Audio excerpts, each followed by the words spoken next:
Sudah cuci tangan di rumah? Sudah. Nah, Ibu kita mensterilkan lagi dengan menggunakan tisu.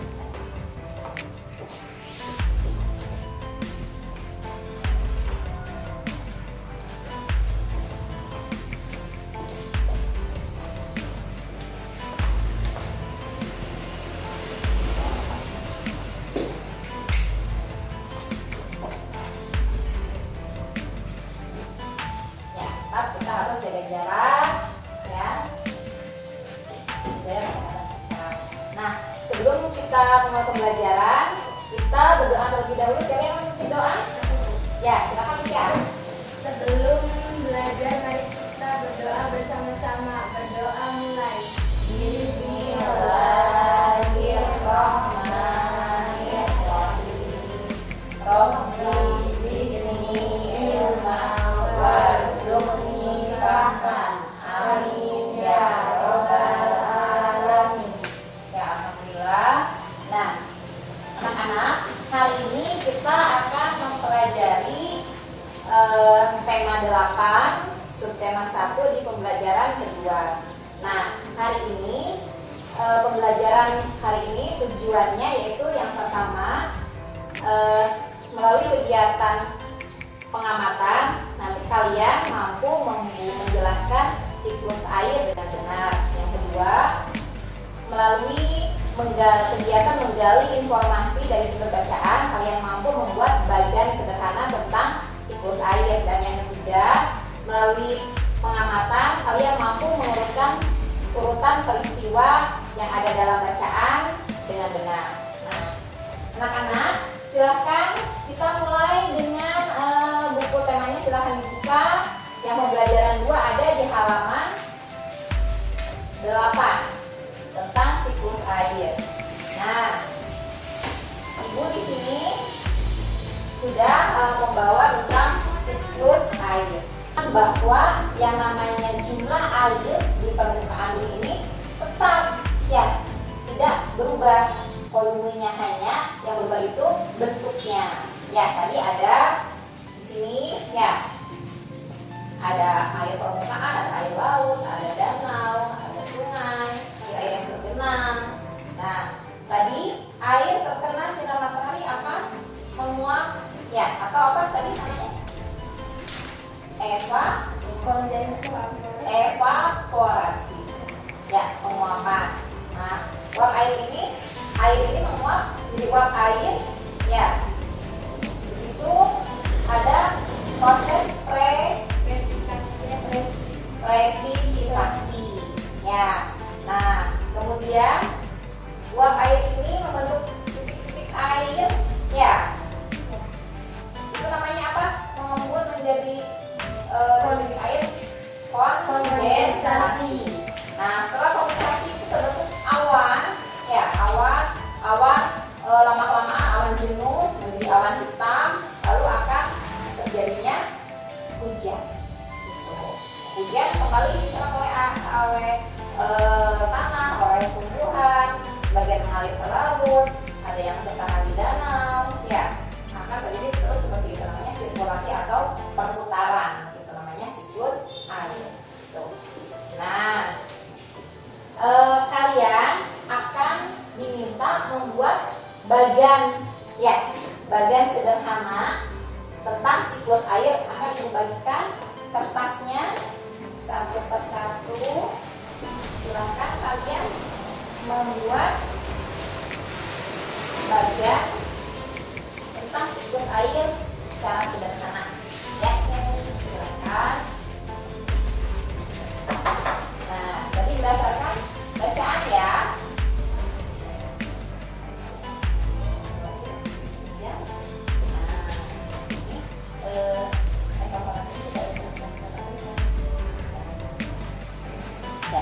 Silahkan dibuat agak apa? Nah, dari sini saja nih, biar nih. Nah, step ke sini ya. Nah, baru membuat kotak kembali di sininya. Nah, nanti evaporasinya ditulis di samping tanda panah. Nah, silahkan dilanjutkan. Boleh pakai penggaris. ya. Iya. Udah, bagus. Nah, iya sayang, berarti di sini ada satu. Silakan jangan lupa ya diberi judul bagan sederhana siklus air. Ya. Siapa yang mau ke depan untuk mempresentasikannya? Siapa dulu? Boleh? Ya silakan, udah silakan ke depan. Ya, ini dulu silakan tunjukkan ke teman-temannya. Nah, di sini ada bagan sederhana siklus air. Ya, mulainya dari mana bisa menjelaskan? Mulai dari air, lalu uap air dengan melalui evaporasi. Ya, Uap air dan titik-titik air melalui presipitasi, ya. dan titik-titik air ke awan melalui kondensasi. Awan kembali ke air melalui hujan. Ya, boleh tepuk tangan? Ya, terima kasih dulu. Ya, itu bagan sederhana tentang siklus air. Kalian bagus sudah bisa membuat bagan sederhana. Kalian mampu membaca, mengenai informasi dari tadi teks ya, dari bacaan tentang siklus air dan membuatnya menjadi bagan sederhana tentang siklus air. Nah, sekarang kita sebelum melanjutkan ke materi berikutnya, yuk kita melakukan stop. Nah, stop ya, stop, berhenti. Yuk kalian hentikan dulu aktivitas apapun yang sedang kalian lakukan. Yuk kita coba berdiri dengan rileks ya. Nah, tangannya dibuat serileks mungkin, terserah mau bagaimana tangannya. Nah, kita akan melakukan stop. Stop itu singkatan dari S. S-nya stop artinya berhenti. Ya, S, T. T itu take a deep breath, artinya menarik nafas dalam-dalam. O-nya observe, artinya amati. Amati perubahan yang terjadi pada kalian. Lalu P-nya proceed, artinya lanjutkan. Kita nanti akan melanjutkan kembali aktivitas kita. Kita mulai ya. Nah, pertama kita berhenti menghentikan semua aktivitas, buat badan rileks, lalu menarik nafas dalam-dalam. Boleh matanya sambil terpejam kok. Ya, silakan yuk. Sebanyak 3 kali ya. Tarik nafas lagi. Sekali lagi.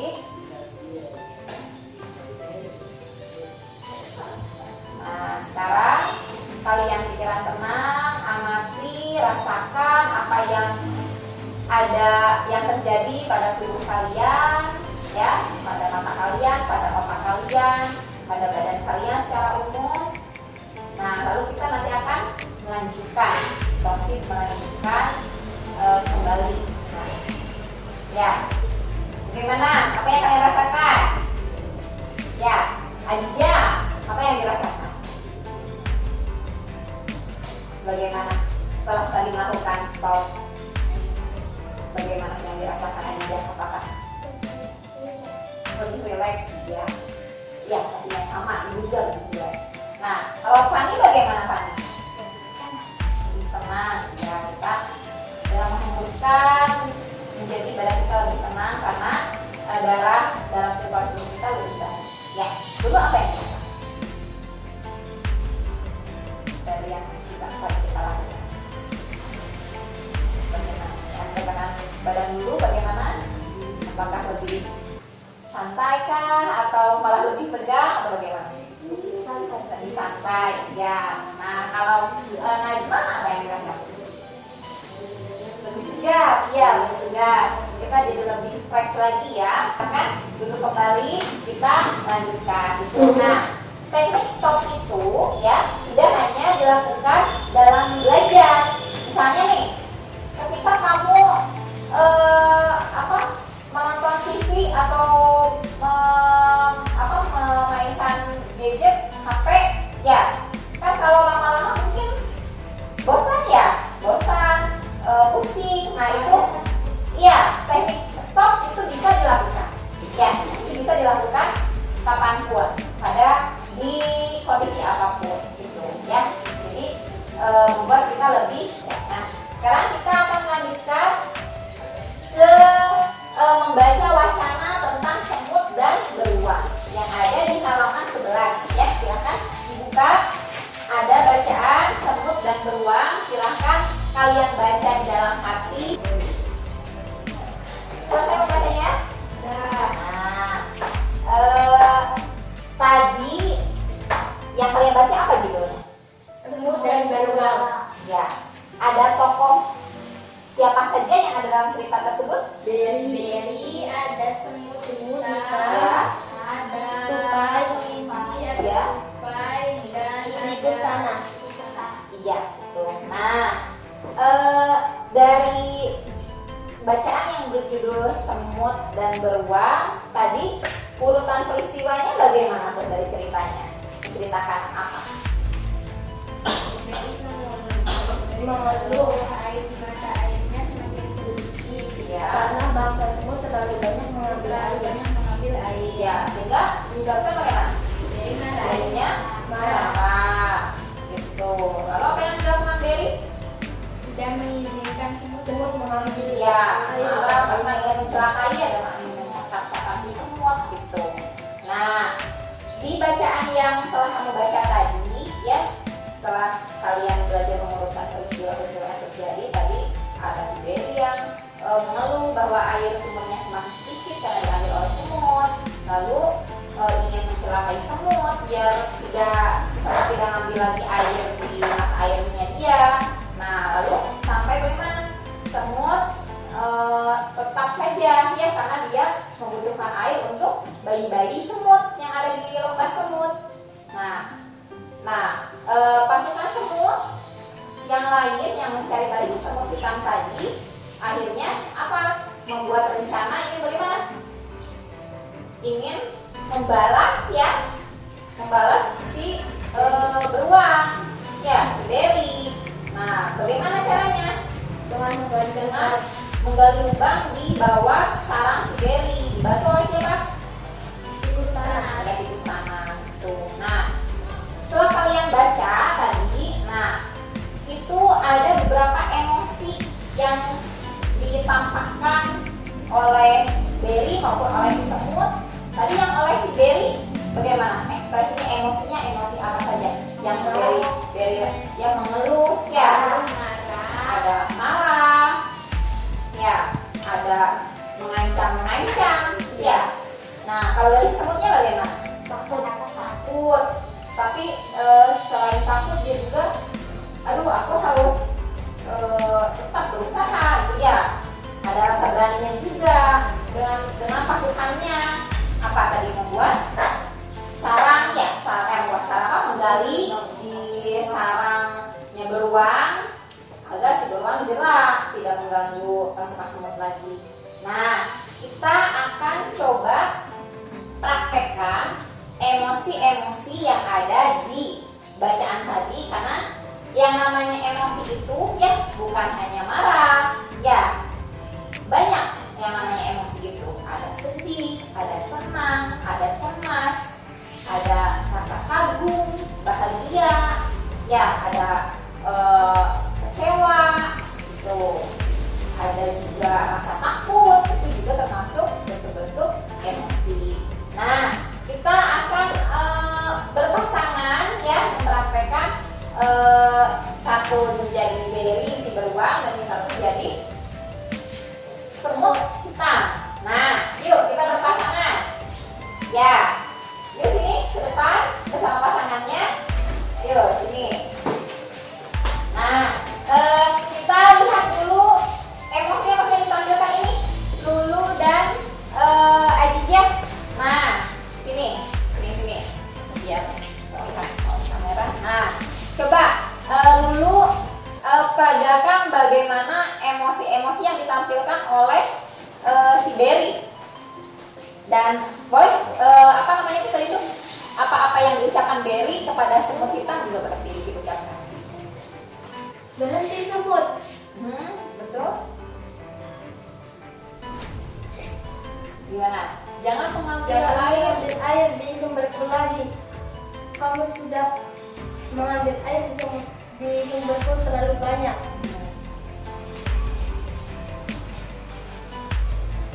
Percuma saja kau sembunyi, aku telah menemukanmu.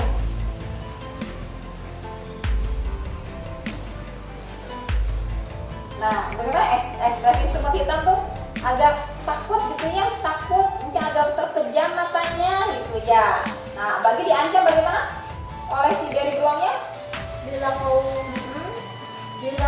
mengambil air di sumberku lagi, akan kucakar kau. Ya, bagaimana ekspresi mencakarnya? Takut cakar kau gitu ya. Nah, ini ekspresi takutnya bagaimana? Ya, takutnya takut gitu ya, kami merasa takut seperti itu. Takut dicelakai itu berarti ada emosi, menunjukkan emosi marah dan sebenarnya menunjukkan ekspresi takut seperti itu. Ya, yuk kita. Nah, dari yang kita tadi praktekkan, apakah kamu bisa membaca dari bahasa tubuh, dari tekanan suara orang yang sedang marah? Bisa?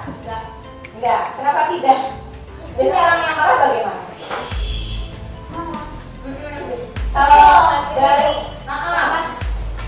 Dari apa namanya itu bahasa tubuhnya mungkin terlihat agak wajahnya mungkin agak merah karena menahan marah, ya. Lalu mungkin napasnya juga agak terengah-engah gitu ya. Seperti siapa? Ya, seperti marah. Nah, tadi juga tambah dengan bahasa tubuh yang misalnya memegang pinggang ya sambil matanya melotot gitu ya, menandakan bahwa dia itu sedang marah gitu. Nah, lalu ada juga ekspresi takut. Takut biasanya kalau takut kan paling kadang kalau takut tutup mata atau kadang ada yang tutup telinga gitu ya. Kalau takut ada yang menangis, betul menangis karena saking takutnya memejamkan mata sampai mungkin dia merasa air mata sampai keluar seperti itu. Badannya bergetar gitu ya. Biasanya kamu takut ketika apa? Mungkin saat hujan besar ada petir ya gitu. Petir itu kan kadang ada petir gitu kan sampai kayak seperti itu yang membuat mungkin entah kalian tutup mata atau tutup telinga seperti itu ya. Nah, emosi-emosi yang telah kita tadi sedikit kita praktekkan itu kalian harus belajar mengelola emosi, mengelola diri ya. Jadi jangan sampai emosi-emosi yang kalian rasakan langsung muncul begitu saja tanpa adanya pengendalian. Artinya begini, kalau misalnya kesal nih, sudah kesal. Nah, marah-marahnya volumenya jadi tidak seperti yang kemarin-kemarin langsung meledak-ledak. Ya, dengan mengelola emosi bisa menjadi lebih tenang. Tadi juga dihubungkan dengan teknik stop tadi. Ya, ketika wah udah pusing, udah pengen marah-marah tapi tenang dulu sambil diam, mengambil napas dalam, ya. Lalu merasakan apa-apa hal-hal positif dalam diri, lalu melanjutkan lagi sehingga rasa marah atau misalnya rasa sedih dan rasa takut dan lain sebagainya itu bisa dikendalikan sehingga nanti kamu akan memiliki karakter yang lebih baik, memiliki kepribadian yang lebih baik, yang pandai mengelola emosi diri, gitu ya. Nah, anak-anak, dari tadi kita belajar. Coba, ibu ingin tahu, kalian tadi tuh belajar apa saja? Air, membuat apa tadi? Membuat bagan. Ya, tadi betul juga bermain peran. Kita tadi memerankan adegan beruang dan semut.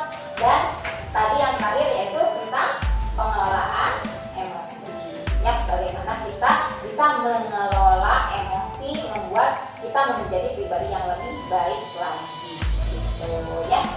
Nah, anak-anak, terima kasih ya sudah semangat belajarnya. Nah, sebelum kita mengakhiri pelajaran kita berdoa terlebih dahulu sebelum pulang. Silakan, bagian siapa yang mau mungkin? Oh ya, silakan. Sebelum pulang mari kita kita berdoa bersama-sama. Berdoa mulai. Bismillahirrahmanirrahim.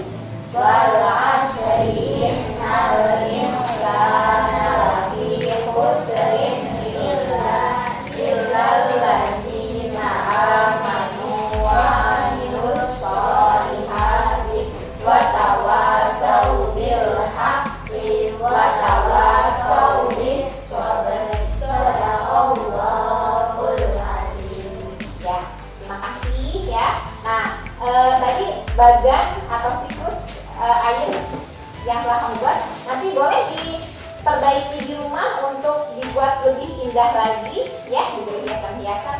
Boleh, nanti kita akan memukanya di pertemuan selanjutnya ya. Ibu ucapkan terima kasih, kalian dari sekolah langsung pulang ke rumah ya, dan jangan bergerombol berjalannya ya, tetap jaga jarak. Terima kasih atas pertemuan hari ini. Ibu akhiri, assalamualaikum warahmatullahi wabarakatuh.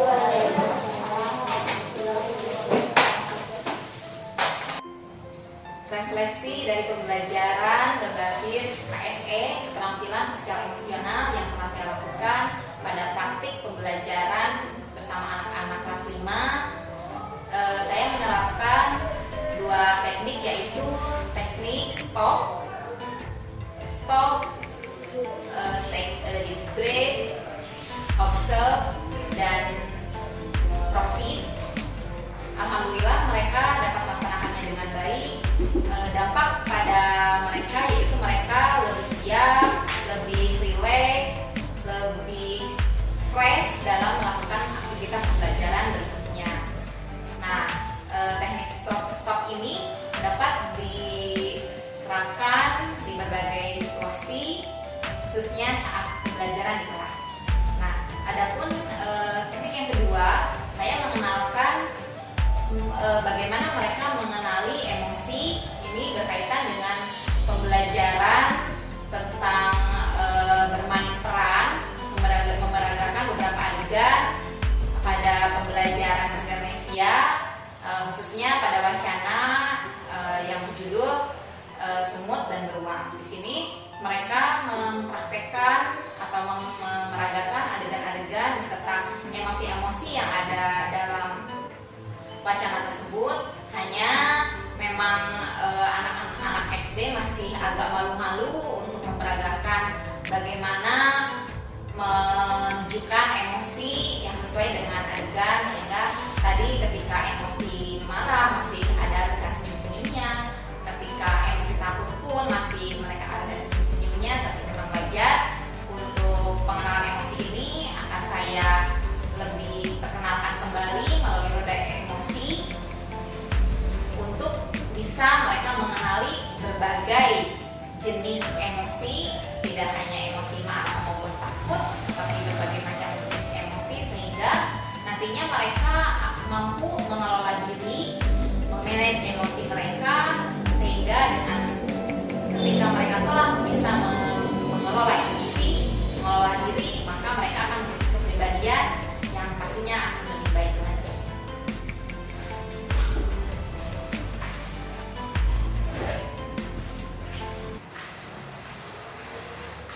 Sabar menit.